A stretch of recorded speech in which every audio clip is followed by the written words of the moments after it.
abran sus cámaras, por favor, para que podamos tener una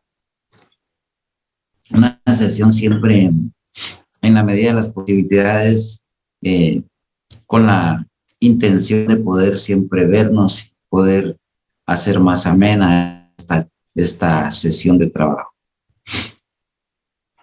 ¿Cómo están ya listos para los exámenes parciales o todavía no?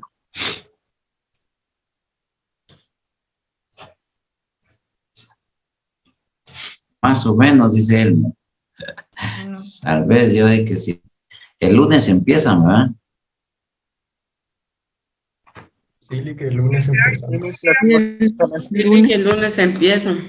Pero con el suyo no nos preocupamos porque como usted dijo que nos lo iba a poner fácil. ¿Quién está hablando? Que no la veo aquí. ¿O quién está hablando? ¿Quién es el que está hablando?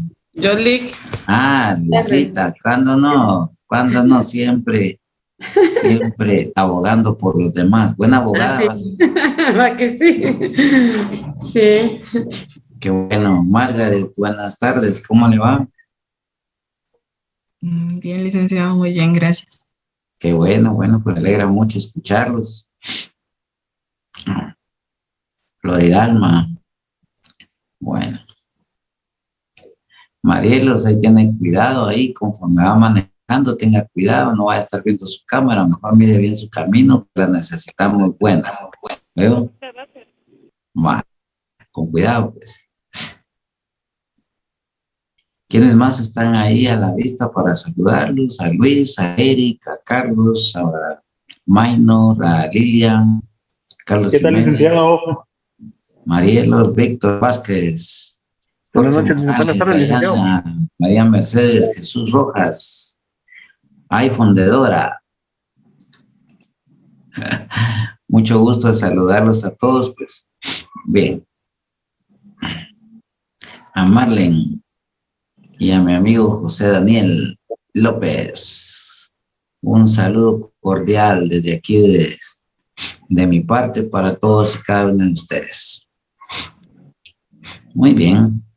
Ya se ubicaron en el artículo 357 en lo que hacíamos este pequeño recorrido de saludos para que ya estemos en sintonía. ¿Ya? Ya, Lick. Muchas gracias. Bueno, ahí le voy a rogar a alguno de ustedes que quiera tomar la palabra para que me haga el favor de leerme este artículo en particular.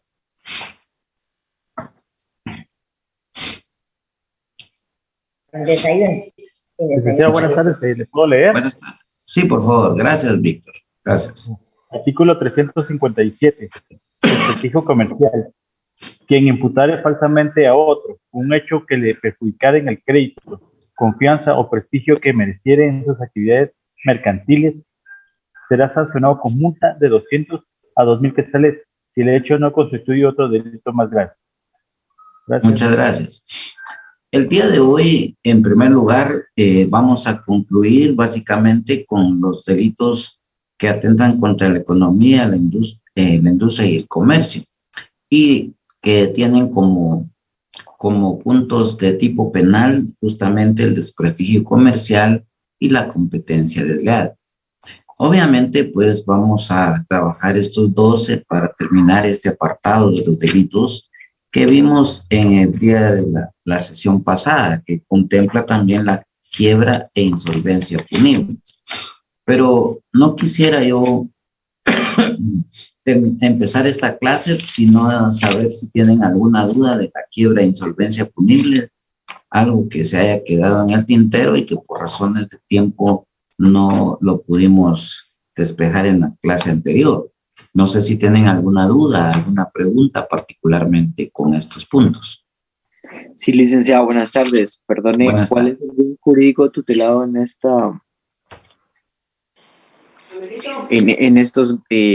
estos artículos en específico? ¿Pero de cuáles artículos? ¿De la quiebra e insolvencia punible? Correcto, 348. Ah, sí, es de la economía nacional. Es la economía nacional. Muy bien, licenciado, gracias. En este apartado también del capítulo 3 de los delitos contra la industria del comercio, también la economía nacional es el bien jurídico tutelado.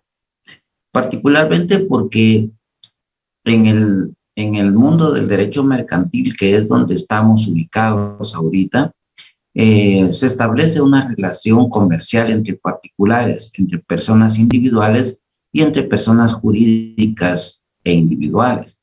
Entonces, la forma en que el Estado normalmente actúa en estas circunstancias es evidentemente a través del derecho mercantil.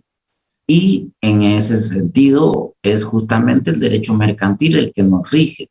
Y por eso decíamos que una de las fórmulas del derecho mercantil es el principio de la buena fe guardada, que en términos generales lo que quiere decir es que debemos tener confianza y credibilidad entre nosotros. Evidentemente que esto trae como consecuencia que justamente nosotros veamos algo especial. Cuando, por ejemplo, en este caso, Carlos Jiménez, por ejemplo, saca al mercado y ofrece, por decirle algo, un teléfono y se interesa Margaret, José Daniel, Víctor, Luis Fernando, Marielos, se interesan, todos mandan su oferta y particularmente pues lo hacen bajo el concepto de que lo que ofrece Carlos Jiménez es justamente un teléfono de calidad. Y por supuesto, el precio de alguna manera ya lo pone él. Puede ser de que haya comprado, qué sé yo, en 5,000 quetzales y hoy lo quiera vender en 2,000. Esa es una situación que no afecta la calidad directamente del producto, porque en términos concretos, él es el único que puede decidir qué precio le pone. Obviamente, si lo comen 5,000 y lo ponen 7,000, lo más seguro es que todos los demás que están interesados en ese artículo, pues sepan de que no ese es el precio y buscarán otras opciones. Pero cuando encuentran el atractivo del bajo precio, de alguna forma es una estrategia ya de venta y por supuesto que hace que en este caso despierte el interés de los demás. Bajo el principio de la buena fe guardada, vamos a entender de que el teléfono es bueno, está de buena calidad y por supuesto que si él dice que de 10, 9 está en su calidad, le vamos a creer. Como al momento en que nosotros efectivamente le paguemos, él debe confiar en este caso en quien lo compre. Si fuera el caso de darle un cheque, por ejemplo, él tiene en este caso la confianza y la credibilidad de que los cheques son títulos de crédito que el Estado ha creado como sustitutivo de la moneda legal, uso legal, para facilitar el comercio entre los hombres. Y eso definitivamente nos permite entonces entender que Carlos verá y recibirá el cheque. La buena fe va a estar plasmada precisamente en que el cheque va a tener los fondos suficientes y necesarios para los efectos efectivamente de que cuando él llegue a la ventanilla del banco y efectivamente lo haga efectivo, pues se le pague la cantidad que está estipulada en el mismo. Y así logramos nosotros ver cuando uno de los compradores viene y recibe el teléfono y constata efectivamente de que el teléfono está a calidad 9 de 10 y por supuesto que al precio que lo ha comprado le ha parecido realmente aceptable. O sea, las leyes de la oferta y la demanda están ahí y por supuesto el principio de la buena fe guardada que rige al derecho mercantil se ha hecho presente. Y efectivamente nosotros vemos que esto permite entonces que la economía nacional se fortalezca. ¿Por qué? Porque existe flujo de dinero y permite precisamente que los particulares, los ciudadanos guatemaltecos en este caso, pues están encontrando un modo de poder encontrar directamente cómo comercializar y sobre todo dentro de un orden legal. Si lo vemos hasta ahí, para nosotros es importante entonces la buena conducta, la moral en que nos vamos a desempeñar ante los demás. Y esto definitivamente que nos va a permitir entonces ir haciendo más negocios y particularmente encontrar entonces siempre la confianza y la credibilidad. Cuando se quiebra esa confianza y esa credibilidad, pues ante el mal comportamiento, en este caso de uno o más ciudadanos. Y para eso entonces el derecho penal entra a funcionar como el instrumento adecuado para regular las conductas humanas a través de la prevención, porque dice será sancionado con una pena de prisión de tanto a tanto. Ahí el mensaje es claro, la prevención es para todos y por supuesto nos manda a que nos conduzcamos con la verdad, que nos conduzcamos siempre bajo los parámetros legales para que siempre pueda prevalecer entonces no solo el bien común, sino que en este caso la paz y particularmente el ordenamiento.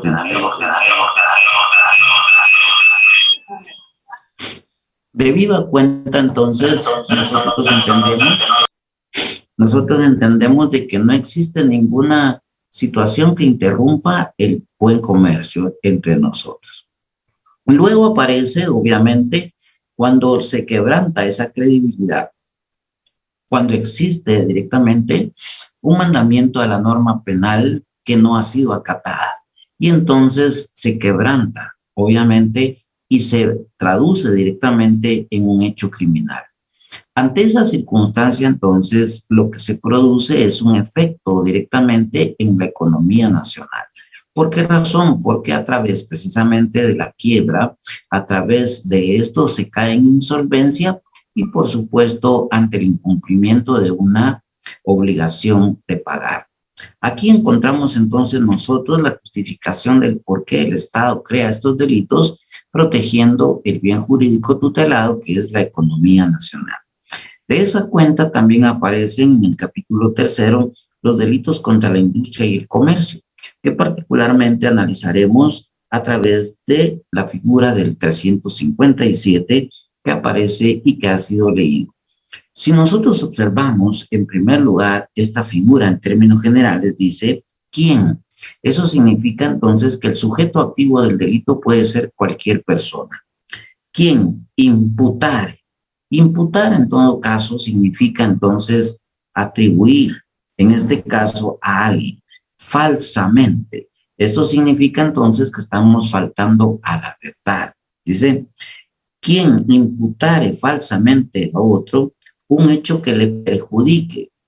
¿En qué le perjudica? En el crédito. Ese crédito se traduce precisamente en el hecho de que nadie más va a tener confianza y credibilidad en él.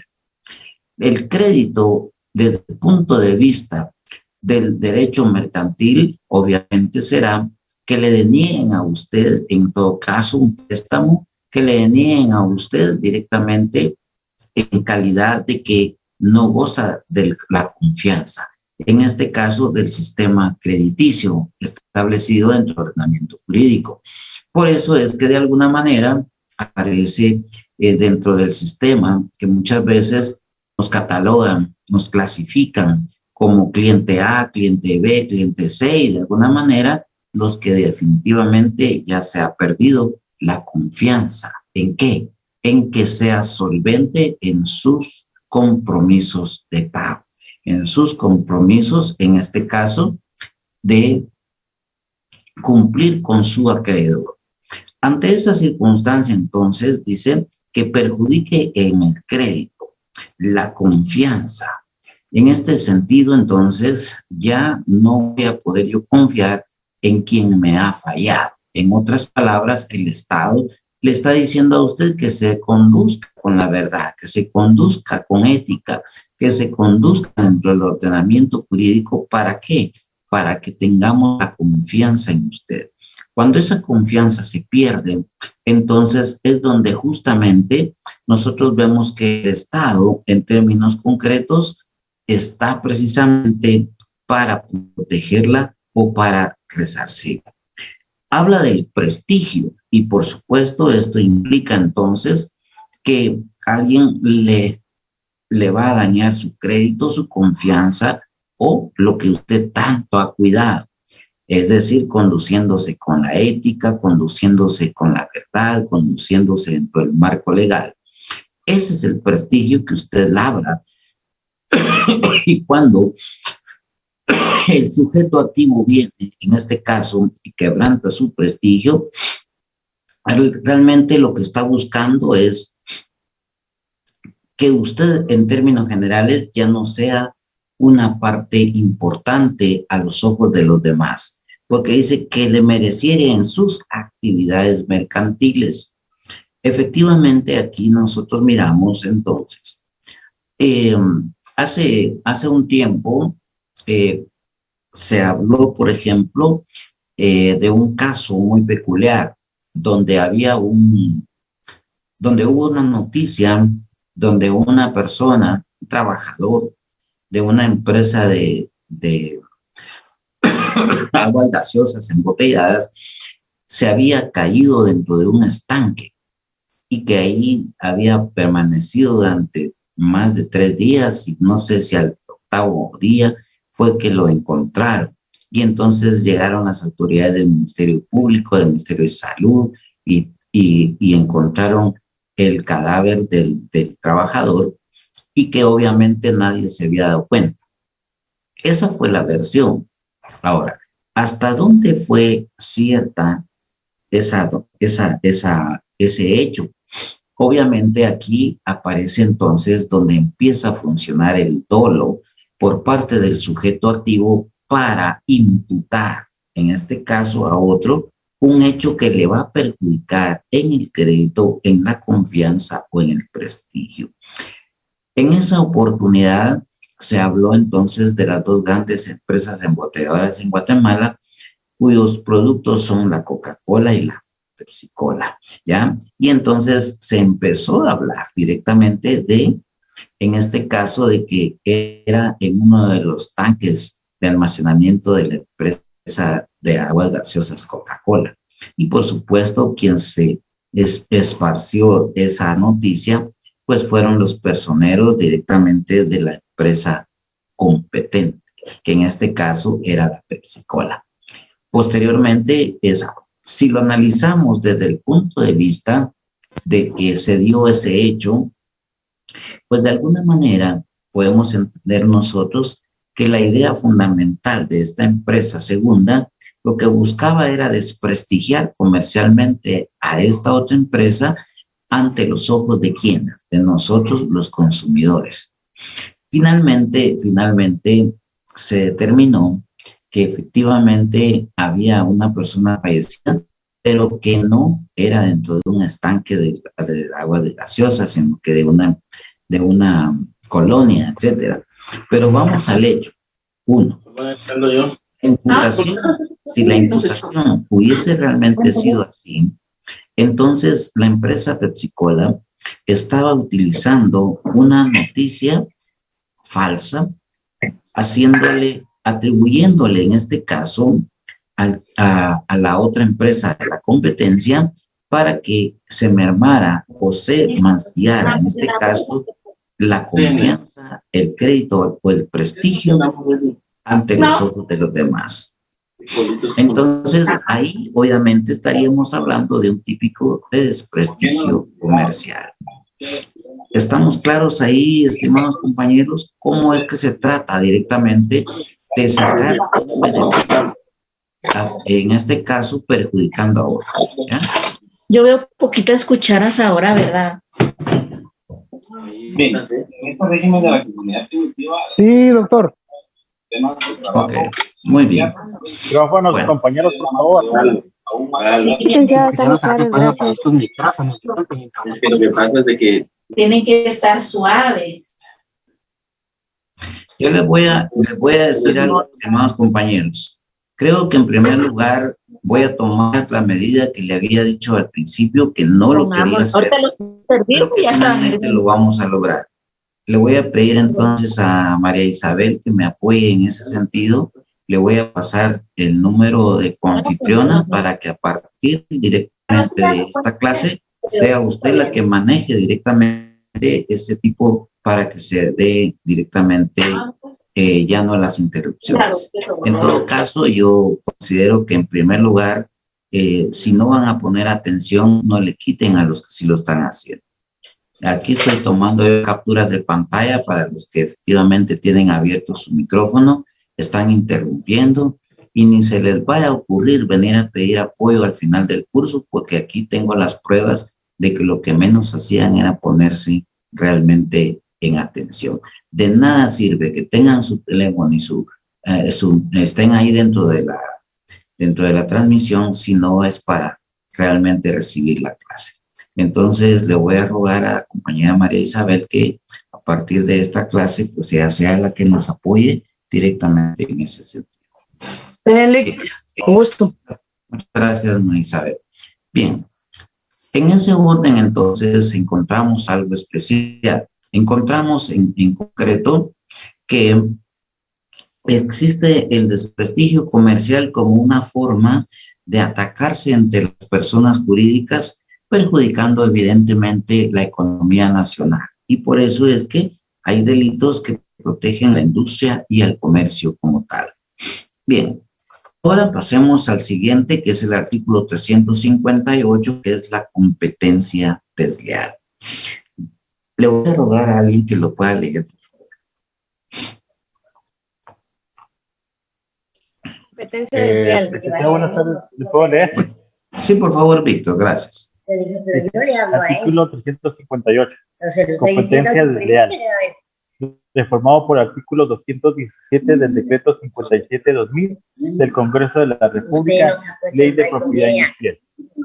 Quien realizare un acto calificado como de competencia desleal, de acuerdo a las disposiciones sobre esta materia contenidas en la Ley de Propiedad Industrial, será sancionado con multa de 50,000 a 100,000 quetzales, excepto que el hecho constituya un acto de violación a los derechos de propiedad industrial tipificado en el artículo 275 de este código.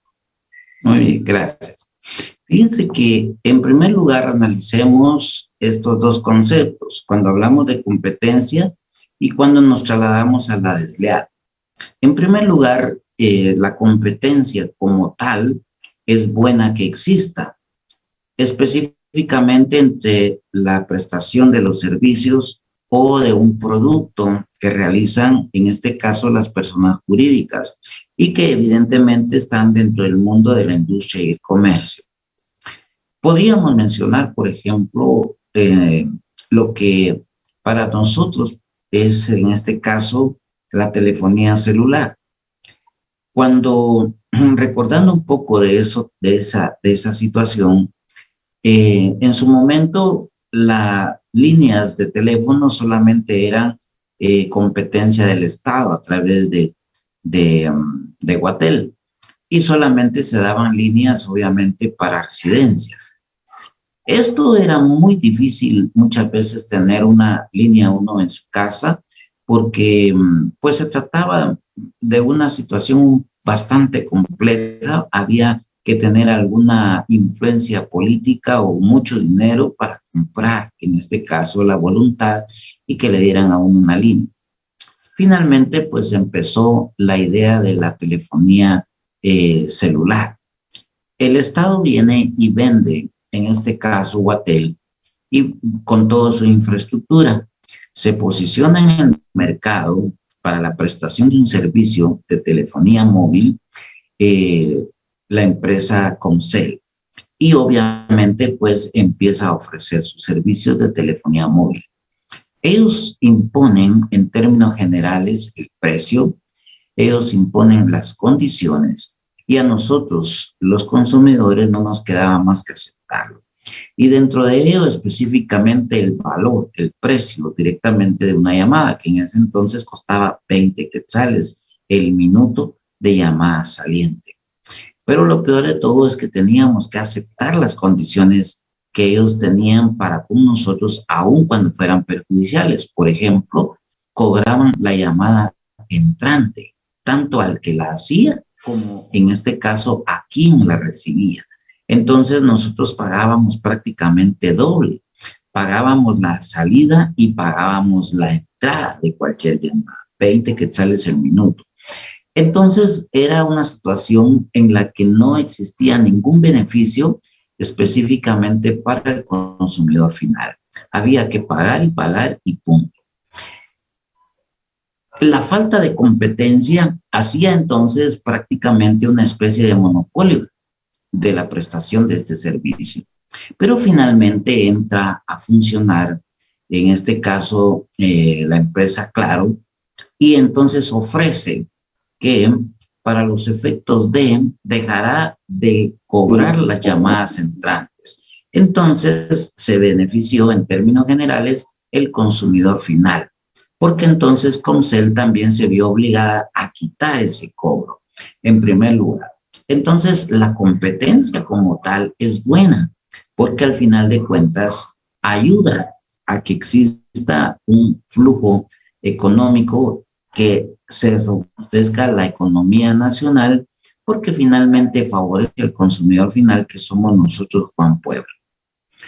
Hasta ahí entonces entendemos nosotros que la competencia como tal es buena. Entonces, lo que no es bueno es que esa competencia sea desleal.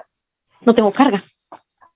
Entiendas entonces que en el caso directamente de la competencia desleal, yo voy a competir contra pero mi cargador, voy a poner a cargar mi celular, me voy a conectar en la prestación de computadora. servicios que esté dando en este caso o realizando un producto y que para entrar directamente a conseguir un lucro, en todo caso yo venga y desprestigie en términos generales a mi competencia.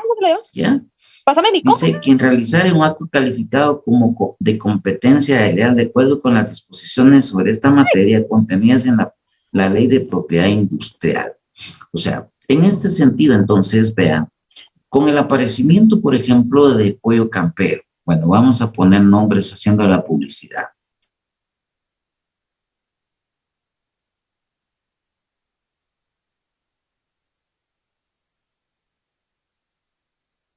De la buena, porque finalmente uno ofrece un servicio y el otro también.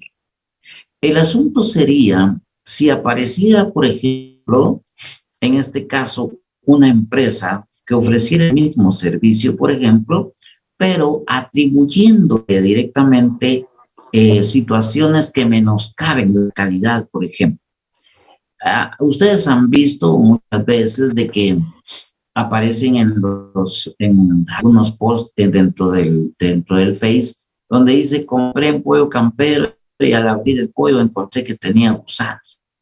Bueno, resulta de que si este hecho lo generara Pinulito, por ejemplo, resultaría entonces en una competencia desleal, porque se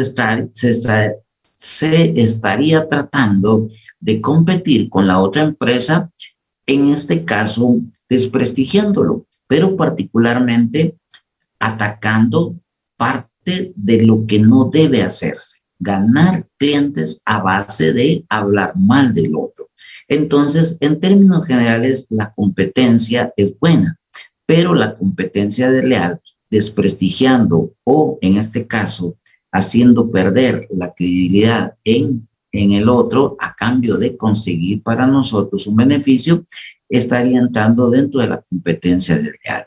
Si lo analizamos entonces, para nosotros es importante entender que es buena la competencia y para eso obviamente están las reglas claras del juego, y por eso les decía yo que si se daba directamente en ese sentido, la competencia como tal, el único gran ganador era única y exclusivamente, en este caso, los consumidores finales. Cuando refiere particularmente, dice, excepto que el hecho constituye un acto de violación a los derechos de propiedad industrial tipificado en el artículo 275. El 275 dice violación a los derechos de propiedad industrial.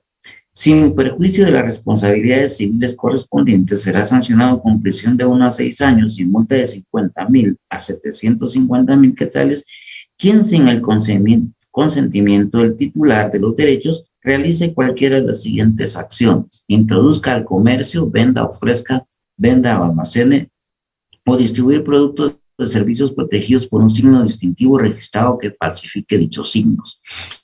Muchas veces nosotros, por ejemplo, miramos una camisa, por ejemplo, de marca, decimos nosotros.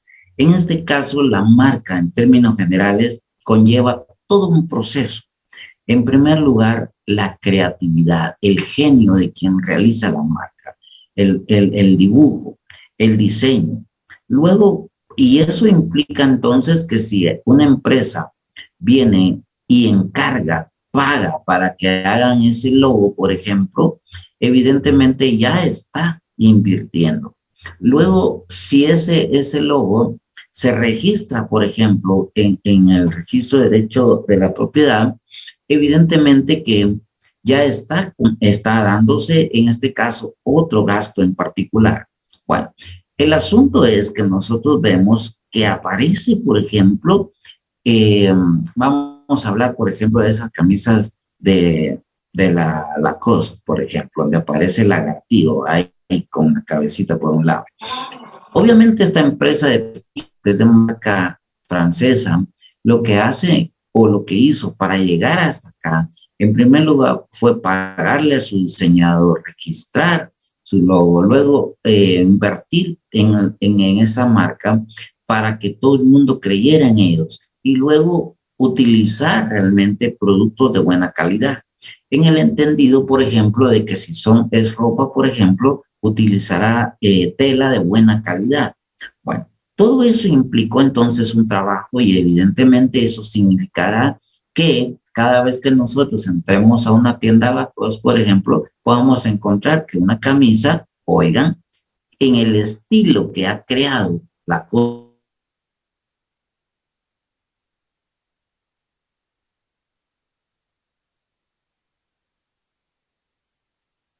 pues en primer lugar, la calidad del producto de la tela. Tanto así que usted la puede usar 1, 2, 3 y la lava durante mucho tiempo y permanecen los colores tan firmes y la calidad de la tela, en primer lugar, tan buena como que si fuera nueva cada vez que se la pone. Bueno, ¿qué pasa entonces cuando aparece la competencia de la quebrantando, en este caso, la ley de propiedad industrial? Lo que significa es que el día de mañana Juan Pérez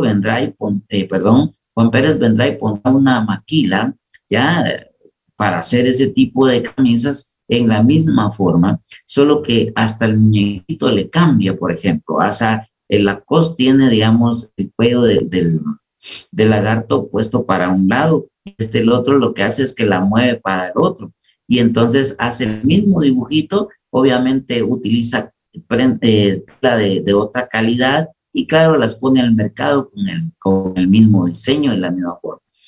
Es evidente de que la idea es una competencia desleal frente al quebrantamiento, en este caso, de las leyes de propiedad industrial y que particularmente vienen a quebrantar, entre otras también, la ley de propiedad intelectual. Entonces, la competencia, en conclusión, la competencia es buena. Sin embargo, cuando se hace faltando a la verdad, utilizando algún ardido, alguna trampa, es donde caemos en la competencia desleal.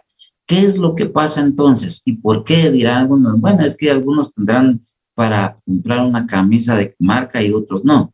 Ese es el gran problema, que en tanto que las camisas de marca pagan un derecho para importación, por ejemplo, las prendas, las otras no. Y entonces los costos serán distintos. Y particularmente sacará un beneficio a aquel que no paga los impuestos correspondientes. Entonces, al final de cuentas, se merma la economía nacional.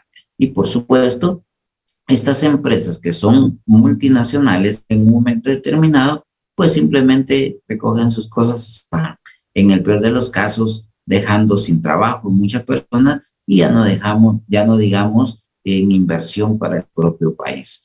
Esto puede suceder obviamente también con marcas nacionales, eso no importa, pero lo que sí importa en todo caso es proteger esa competencia que en términos generales viene a ser desleal.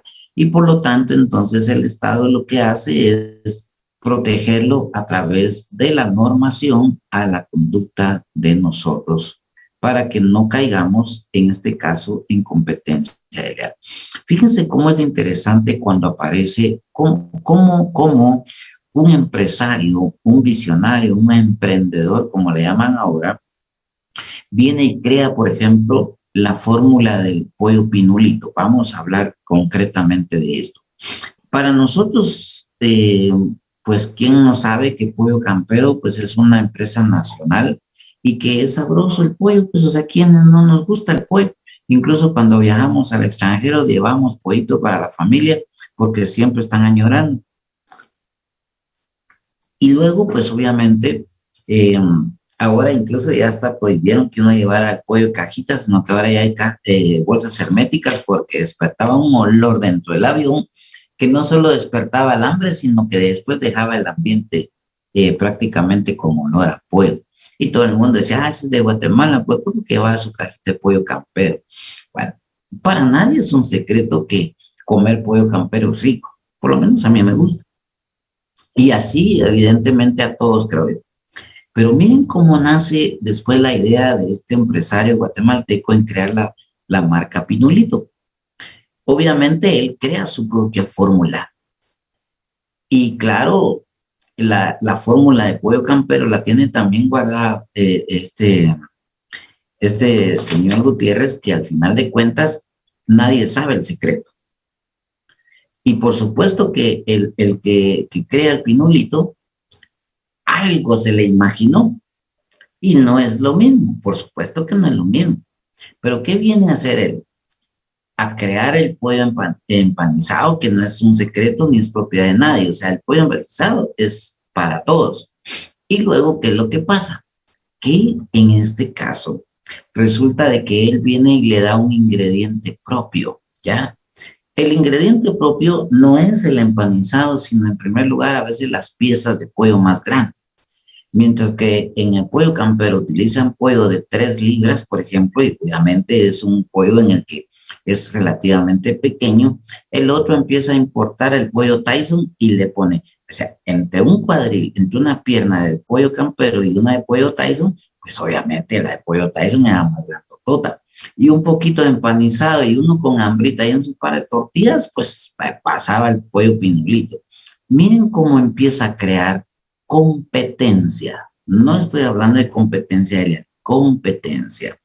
Y hoy en día el señor viene y ahora ya creó pollo enchilado, si no estoy mal, que le pone un montón de cosas rojas. Bueno, la cosa es que pica y la gente le gusta el pollo Pinulito enchilado. Entonces ya creó otro atractivo. Al final de cuentas, la competencia fue leal. Fíjense, competencia leal entre dos personas jurídicas que ofrecían un mismo servicio. Hasta ahí todo está bien. La competencia leal. O sea, ¿qué fue entonces lo que obligó a Pollo Campero? No a bajar los precios del pollo campero. Fíjense, lo que lo obligó fue a crear otra figura jurídica, otra empresa jurídica que ustedes ya saben, es el pollo granjero. Exactamente los mismos colores, los mismos sabores, las mismas cosas, pero al precio de Pinulito. Entonces, la competencia es buena, ¿ya? Lo que no es bueno es que se quebranten, en este caso, las formas éticas de competir, en otras palabras, porque eso hace entonces que la competencia sea desleal. ¿Me explico ahora con estas dos situaciones? Claro, cuando caemos en una competencia desleal, lo que estamos afectando es el comercio y la industria y por consiguiente la economía nacional. ¿Estamos claros ahora en eso? ¿Algún comentario?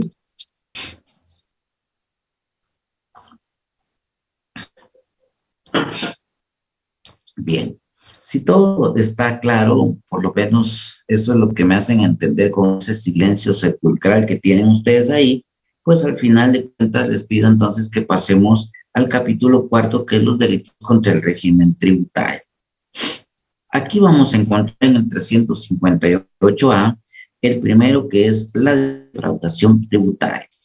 Y luego nos vamos directamente a casos especiales de defraudación tributaria, pasando directamente hasta el 358C, que es la apropiación indebida de tributos, la resistencia a la acción fiscalizadora de la administración tributaria, que sería prácticamente la última parte.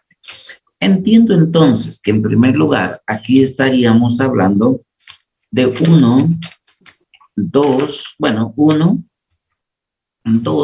y 3 actos distintos de cómo se puede afectar el régimen tributario. En primer lugar, tal y como lo establece el artículo 358. Bueno, aquí entonces comete delito de defraudación tributaria. ¿Quién? Mediante simulación, ocultación, maniobra, ardid o cualquier otra forma de engaño, induzca a error ¿a quién?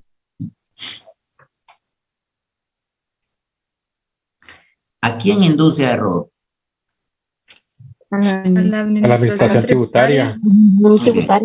Entonces quiere decir que el sujeto activo puede ser cualquier persona, pero el sujeto pasivo lo será siempre, única y exclusivamente, la administración tributaria, que en el caso nuestro directamente sería la Superintendencia de Administración Tributaria. En términos generales, entonces, debemos entender que el sujeto activo puede ser cualquier persona, pero el sujeto pasivo lo será, en este caso, la administración tributaria. ¿Ya? ¿En qué lo puede engañar o inducir a error? En la determinación o el pago de una obligación tributaria. En la determinación o el pago de la obligación tributaria. De manera que produzca detrimento o menoscabo en la recaudación impositiva. Cuando hablamos, por ejemplo, en la determinación, pues en este caso debemos entender de que es cuando se hace la declaración en términos generales de un producto que, por ejemplo, deba pagar un tributo. Entiéndase, por ejemplo, que si yo estoy importando llantas, por ejemplo, y determino el producto que traigo, que son llantas, pero llantas usadas, y al final de cuentas resulta que son llantas, pero nuevas. Entonces, en la determinación al pago, estoy diciendo que son llantas usadas, con la intención de que, en este caso, de inducir, en este caso, al engaño, de producir un engaño, ¿para qué? Para que yo tenga que pagar menos. Y por supuesto, esto afecta indiscutiblemente a la economía nacional. Es decir, en este caso, el bien jurídico tutelado en términos concretos es la hacienda pública, es decir, la recaudación tributaria a la que se hace merecedor el Estado en cada prestación de servicios o la producción, en este caso, de un producto. ¿Qué es el efecto que se realiza? El detrimento o menoscabo en la recaudación de los impuestos. En ese orden, entonces, es donde nosotros encontramos que efectivamente causa un daño, en este caso, a la hacienda pública en términos generales.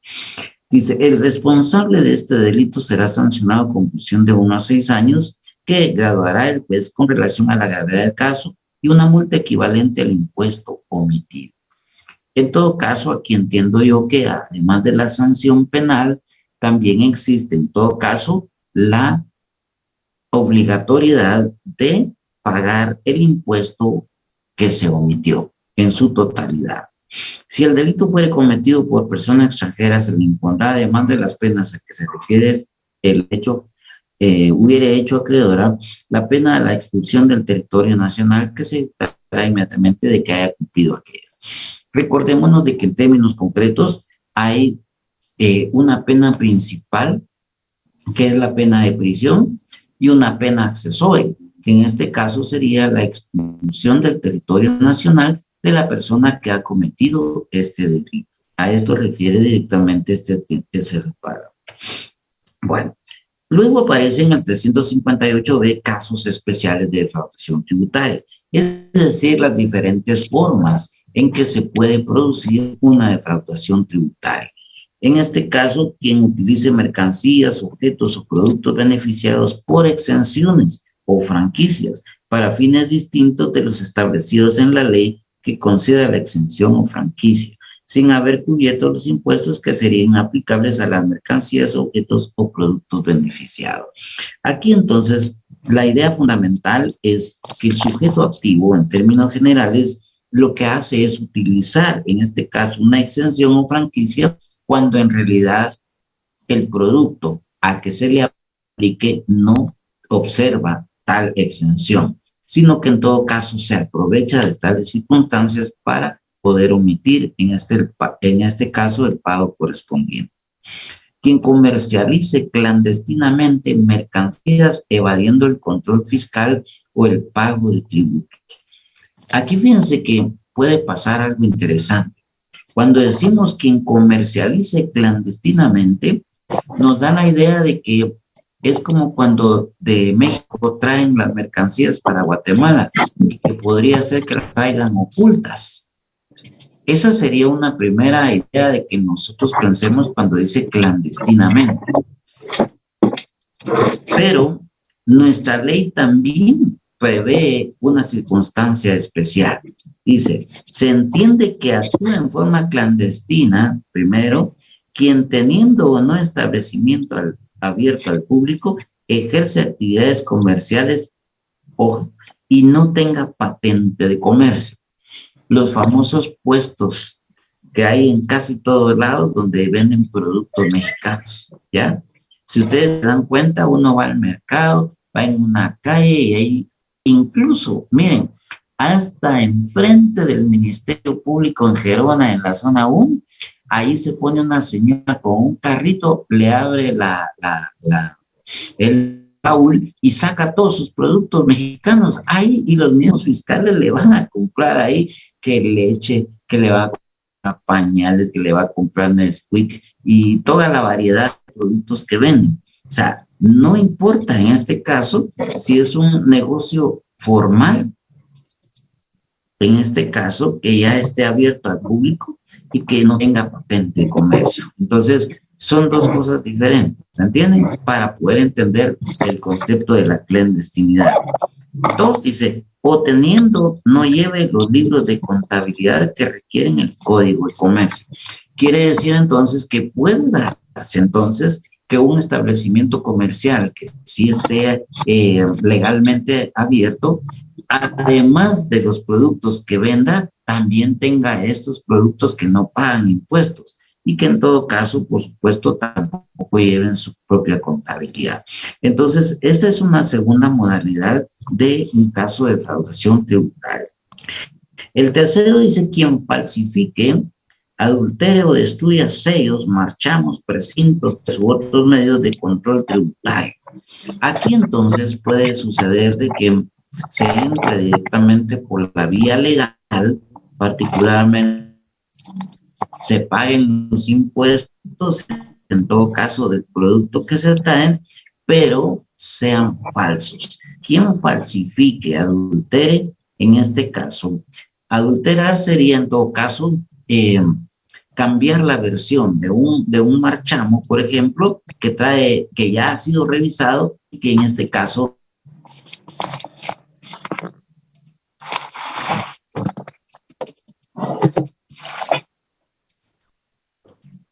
nos salimos del aire por un ratito. Yo creo que fue de culpa de Jesús, que ahí está ya con gran sueño, y yo creo que se tragó la señal de internet. Bueno, Jesús, tranquilo, pues tranquilo. Bueno, quien destruya o altere o oculte las características de las mercancías o omita la indicación de su destino o procedencia. Si ustedes pueden observar, entonces, hay 12 formas en que se puede cometer un caso especial de defraudación tributaria. Pasamos entonces directamente al 358C, que en términos generales es otro acto, otra forma de cómo puede afectarse, en este caso, el bien jurídico tutelado, que sería en este caso la hacienda pública. ¿Cómo se puede alterar? Cuando alguien que tiene la calidad, en este caso, de agente retenedor, simple y sencillamente no entrega al Estado los impuestos que ha recaudado y se los queda para sí.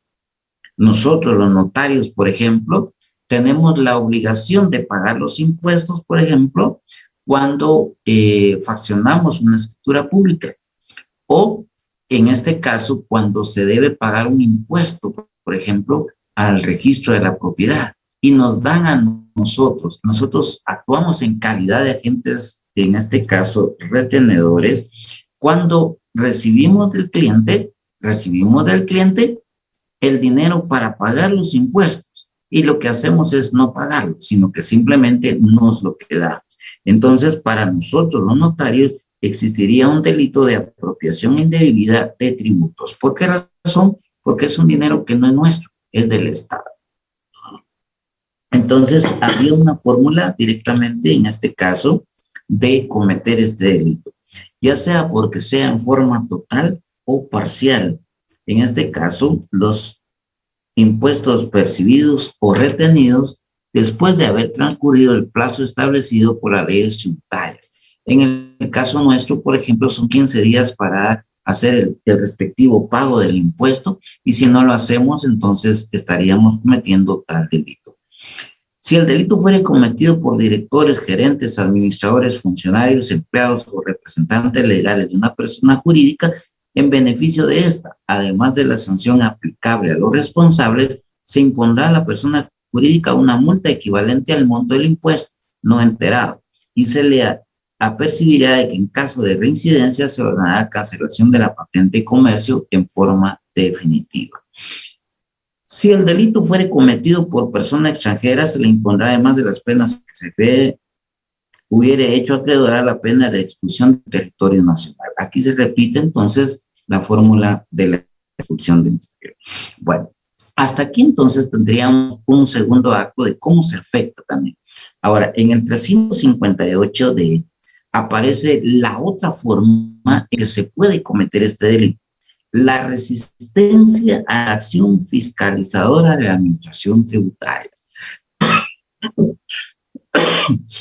Aquí estamos, cuando hablamos de resistencia, estamos hablando de que el sujeto activo lo que manifiesta es una forma hostil, una forma arbitraria, en el peor de los casos, para evitar que la Superintendencia de Administración Tributaria pueda llegar y corroborar, en este caso, las acciones de fiscalización.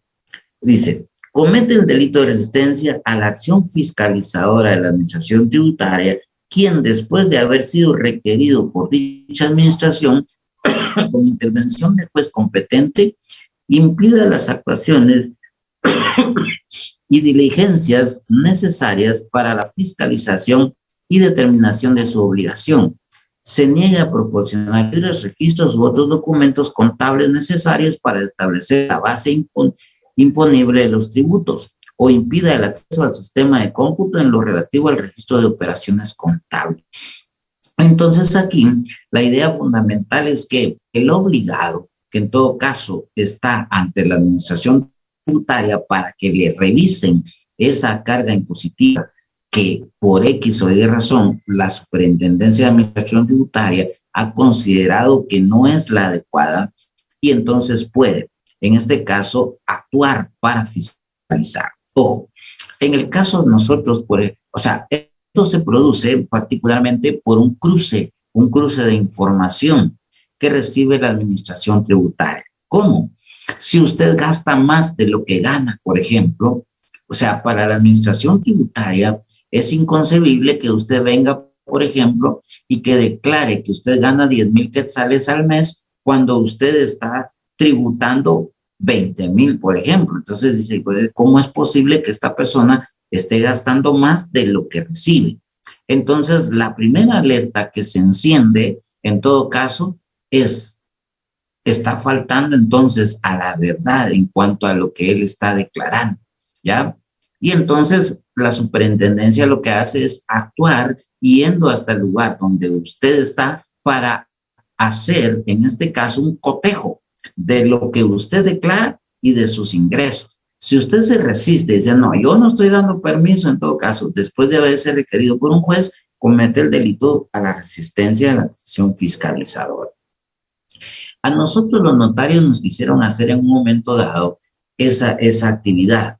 La SAT indicó entonces de que ellos podían venir, por ejemplo, a nuestros despachos, buscar, por ejemplo, tener acceso a nuestros protocolos y determinar, por ejemplo, cuántas escrituras públicas, por ejemplo, nosotros faccionábamos al mes y cuántas éramos las que declarábamos nosotros.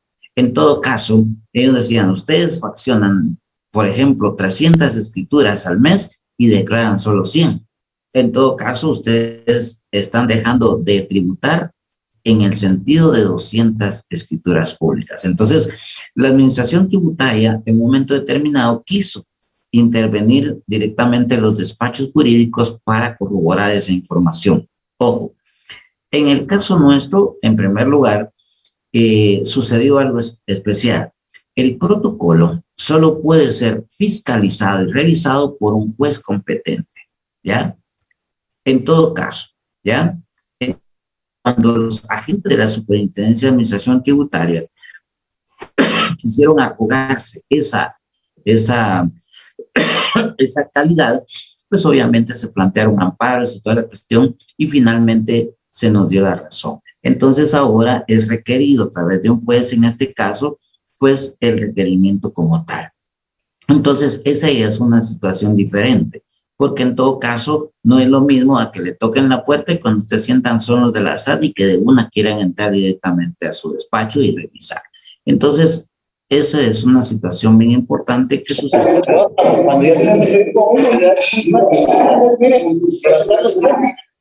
Si nos damos cuenta entonces, estimados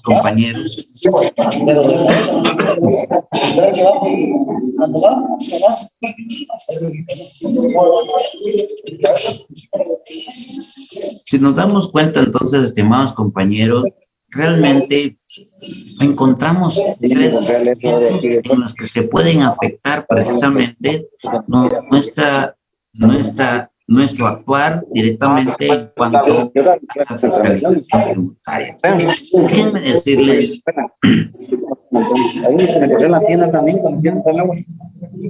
no tengan pena que ya tengo aquí que Pablo Miranda no hace caso y estaba a molestar, entonces ya le tomamos captura aquí para que ya no venga a pedir favores después, no se preocupe.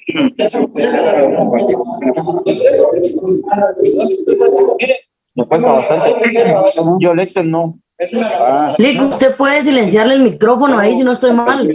Sí, es correcto, pero no lo quiero hacer ahorita porque yo ya les he dicho a ustedes que no hay necesidad de llegar a esos extremos cuando en realidad estamos entre personas adultas y ya sabemos qué es lo que tenemos que hacer nosotros. Si vamos a recibir una clase, pues en primer lugar tener el respeto y la cordura. Si vamos a entrar a una página, en este caso a una clase, pues tengamos la cordura, es parte de la educación, es parte de la urbanidad, es parte de la obligatoriedad moral nuestra. Como no hacen caso, ¿verdad? Entonces yo ya tomé mis acciones aquí, ya les tomé su pantallazo y por supuesto que Pablito Miranda cuando termine el semestre y si finalmente viene el licenciado que mire que me quedé por un punto, pues regreso porque simple y sencillamente nunca estuvo en clase y la vez que estuvo solo para molestar. Entonces, tranquila, pero Isabel, a partir de la próxima clase tú vas a tener ahí coanfitriona para que me apagues los micrófonos y evitamos estas desagradables molestias. Bueno, para concluir, estimados compañeros, ya sobre nuestro final de la clase, puedo decirles algo en particular. Como al principio lo hemos manifestado, el derecho penal, en términos generales, dentro de la coyuntura moderna, ha permitido el avance y la creación de distintas ramas del derecho penal. Dentro de ellas miramos, por ejemplo, el caso del derecho penal económico. En este caso, estaríamos hablando especialmente de una nueva rama del derecho penal, que sería el derecho penal tributario. En términos generales, se refiere en particular a una disciplina jurídica que comprende el estudio de aquellas conductas punibles que atentan contra los ingresos públicos, particularmente en este caso provenientes de los tributos. Déjenme decirles entonces de que evidentemente que la idea fundamental de nuestro derecho penal es darle cabida especialmente a una nueva rama que sería el derecho penal tributario. De ahí entonces que en tanto el derecho penal tributario se desarrolla y particularmente extiende su trayectoria y preocuparse directamente de estas figuras como tal, pues lo seguirá haciendo el derecho penal, y de esa cuenta lo encontramos en este apartado de los delitos que analizamos el día de hoy. En todo caso, estaríamos hablando en particular, compañeros, de que el bien jurídico tutelado es la hacienda pública, es decir, el erario público, particularmente del Estado. En este sentido, es patrimonialmente el interés del propio Estado de proteger su dinero. ¿Por qué razón? Porque el dinero no, el Estado no produce dinero. El Estado no trabaja como ustedes, quienes a cambio de un servicio le pagan. En tanto que el Estado no puede vender servicios, no puede prestar servicios, él solo administra. Entonces, la forma de recaudar dinero es a través de la imposición de los impuestos y de su forma de recaudación. Para protegerse, entonces, el Estado lo que hace es crear esta gama de delitos que obviamente van encaminadas precisamente a evitar que se evite directamente el pago de los tributos y como consecuencia el Estado no pueda recaudar su propio peculio para poder primero mantenerse y en este caso reinvertirlo, en este caso en la propia ciudadanía.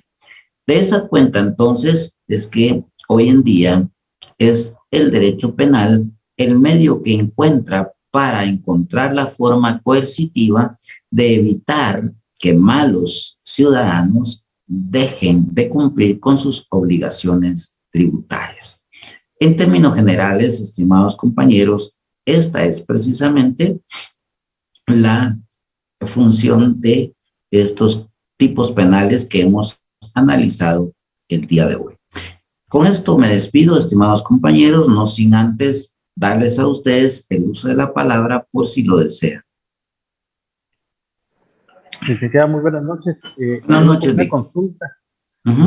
Por ejemplo, esta detención que hubo hace como unos 3 años por evasión de impuestos, que no los citaban a los juzgados, sino que completamente agarraban una carta de, por ejemplo, de aprehensión y los iban a traer exactamente y los ponían en los tribunales. Esto era, o sea, por así decirlo, eso sí se podía hacer en este instante, licenciado, porque según con lo que estábamos leyendo, o sea, no dice que se haya una detención, ¿verdad? Por ejemplo, que los que evadían impuestos, ¿verdad? Que agarraban de una vez una orden y los iban a agarrar y de una vez los metían a la carceleta. No sé, incluso creo que hubo mucha controversia ahí, ¿verdad? Incluso porque había muchos empresarios que evadían impuestos y que realmente ellos no los fueron a traer, ¿verdad? Y otros que medio, ¿verdad? Solo mientras que evadían algo, lo agarran y los metían a la carceleta. Entonces, yo me preguntaba si eso era factible en ese instante, pues solo con duda, licenciado, muy amable. Ya, sí. En materia tributaria pasa un fenómeno muy especial. Resulta de que se aplicaría por parte del Estado la forma racional de impartir justicia. Y cuando decimos la forma racional es porque ¿qué gana el Estado introduciendo, por ejemplo, en el sistema penitenciario a un evador de impuestos? Nada, no gana nada. Porque pasaría lo que sucede cuando alguien con el estafador viene, estafa a medio mundo y prefiere irse preso. Total son 4 años de estafa y finalmente cumple 2 y sale libre. Cumple 2 cuando buena conducta, etcétera, etcétera, ¿ya? La libertad condicional y finalmente se queda con lo estafado. ¿Quién ganó al final de cuentas? No ganó ni el Estado, no ganó ni el sujeto pasivo o el que denunció y que finalmente fue estafado. El que gana fue el estafador, porque al final de cuentas este sale con el dinero. Y si bien es cierto, se han hecho reformas en particular a ese sentido, donde habla, por ejemplo, en particular de la reparación digna. También es cierto de que cuando el sujeto finalmente se niega a pagar, pues lo que hace es pagarlo con pena y prefiere mejor pagarlo con pena y finalmente salir. Total, tampoco se puede retener a una persona cuando ya ha tenido la oportunidad de salir. Si cumple su condena en su totalidad, por ejemplo, simplemente la reparación digna que debería hacerse, por ejemplo, al estafado, finalmente no es la misma. Entonces, de lo que ha estafado. Entonces, el Estado, en ese orden, lo que ha hecho es buscar fórmulas en donde él no solamente fue burlado en el momento en que se fue, que no fue pagado el impuesto, sino que en todo caso lo que busca es que esa persona mejor pague.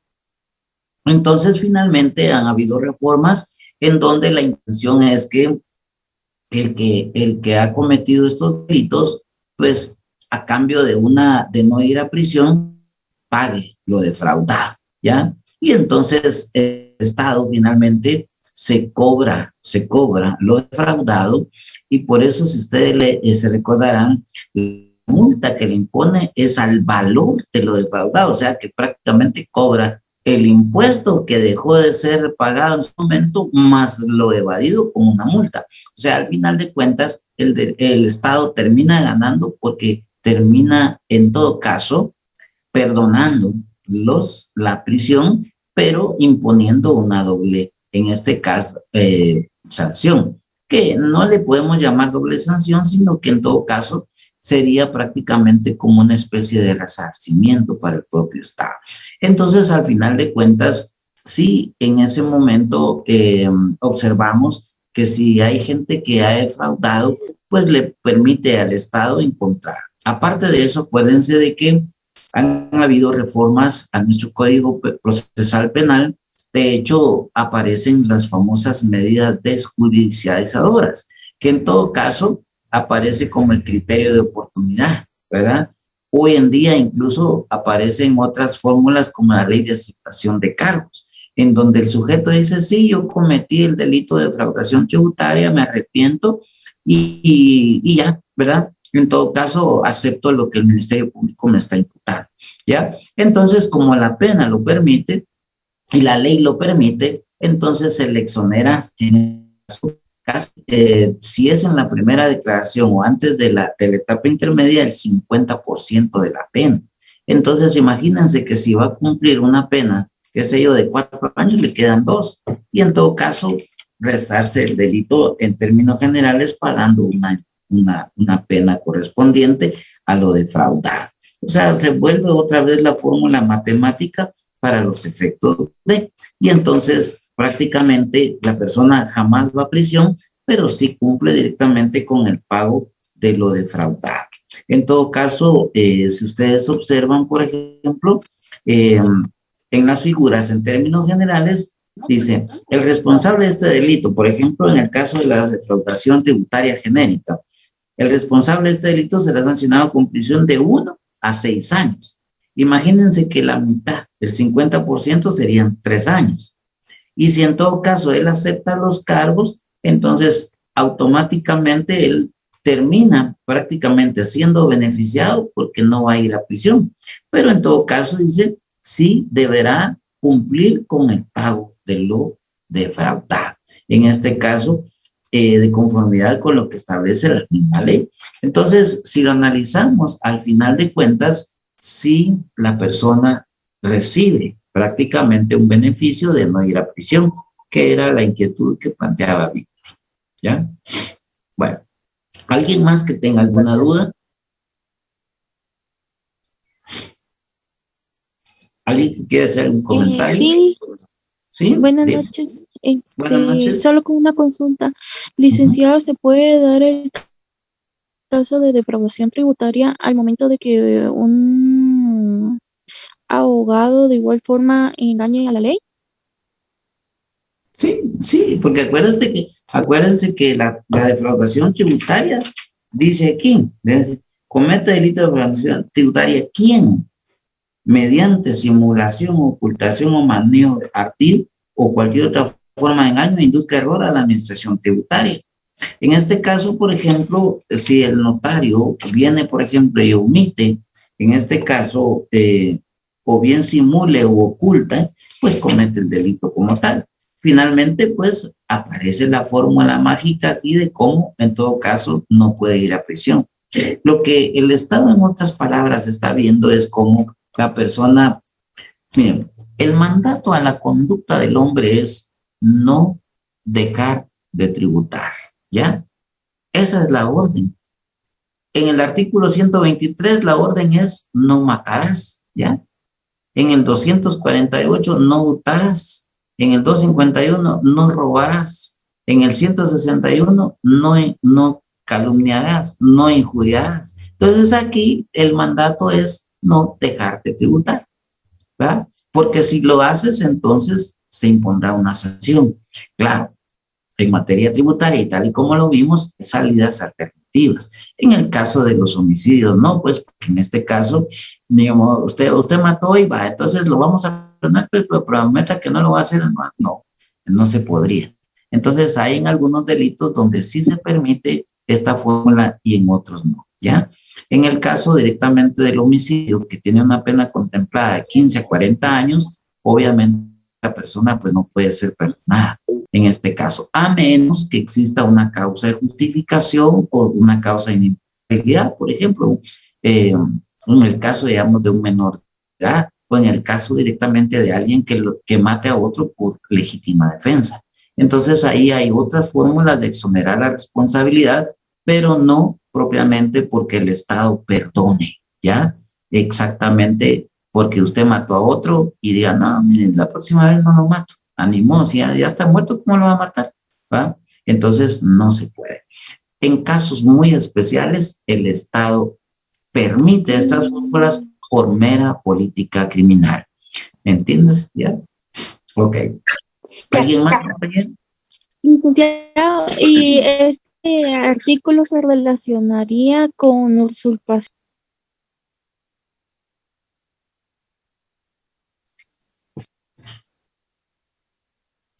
Se fue la señal, se le fue la señal, no se escucha, no se terminó de escuchar la pregunta.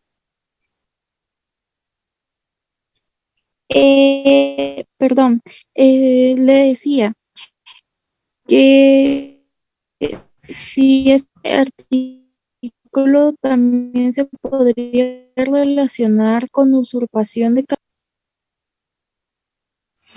¿Cuál artículo, Andrea?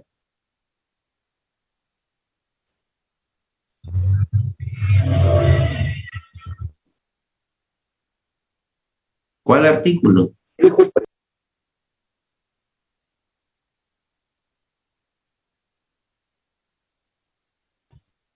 Perdón, licenciado, se me está trabando la señal. El artículo anterior, el de defraudación tributaria, ¿se podría relacionar con usurpación de calidad? No le encuentro relación no le encuentro relación a tu pregunta con ese tipo de delito. No sé en qué tenga que ver la usurpación de calidad. Ok, yo le pregunto porque en un dado caso, supongámosle que yo no termino mi carrera, pero de igual forma, yo viniera y me inscribiera ante la SAT como sí, pero como otro número de colegiado, yo estaría como que tributando a ese número de colegiado. Ya te entendí.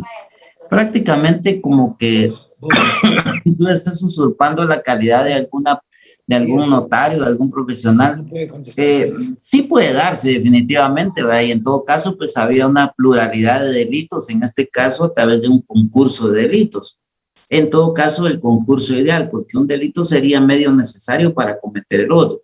El típico caso, por ejemplo, de los famosos huizaches, por ejemplo, que finalmente abren sus oficinas, no son abogados, no son notarios, no están graduados, pero manejan prácticamente el protocolo de algún otro notario, amigo, por ejemplo, y finalmente cobran los impuestos y no los pagan. Entonces sí habría una duplicidad, en este caso una usurpación de calidad más la defraudación tributaria, que en todo caso ahí sí se podría dar, ¿verdad? Yo creo que por ahí va tu pregunta, ¿no?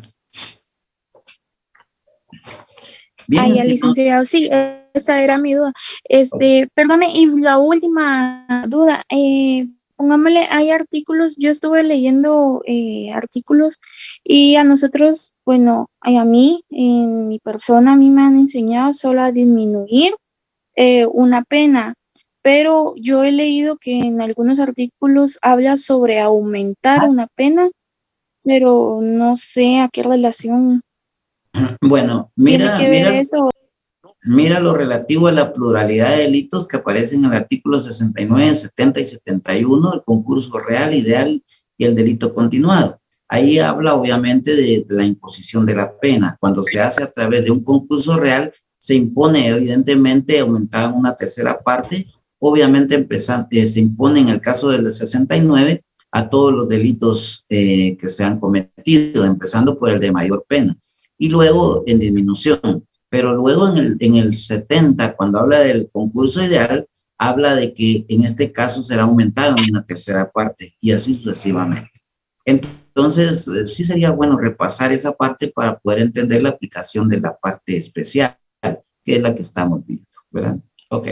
Bien, estimados amigos, muchísimas gracias por su valiosa intervención. Gracias a ustedes. Les agradezco mucho. Son las 7:05.